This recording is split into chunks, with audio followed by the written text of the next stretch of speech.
Last session, you turned victory into stewardship.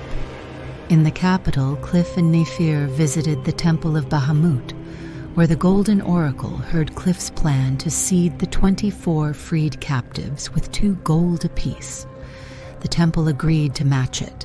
Nephir added a second match without fanfare, bringing the fund to 144 gold. The Oracle suggested face and momentum later, perhaps Bernadette's parents once grief cooled, while advising you to seek practical housing on Meake's slopes instead of the costly city center. Tim, meanwhile, mined the capital for rumors and components. Jessica, the entirely not goth bartender, served dry news and goat milk, while Cerintha at the hospital pointed you to the freed survivors. Cliff delivered 6 gold to each and took names for a future network.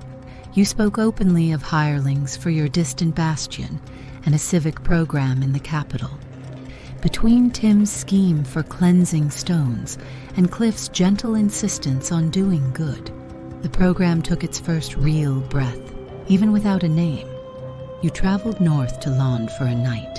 There, in an inn rich with ribs and richer with personalities, Gertha, the stone-skinned Goliath barmaid, offered baths with a porous rock that exfoliated like a landslide.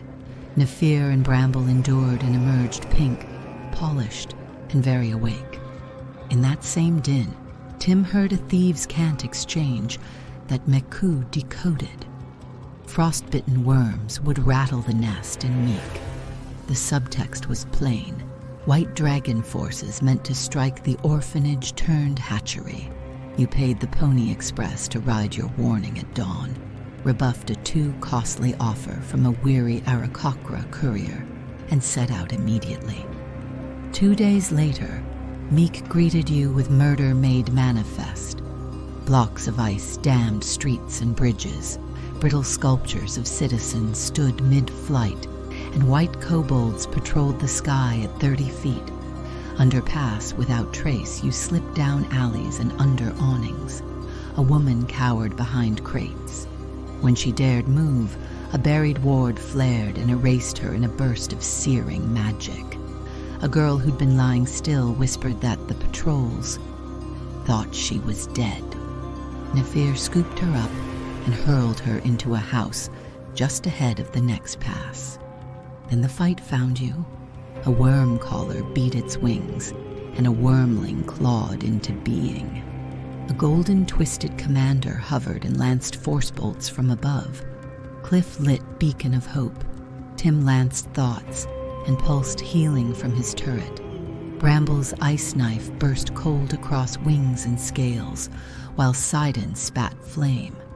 Meku crashed into the wormling with reckless precision, and Nephir's enchanted blade finished it before he ducked the circling fire.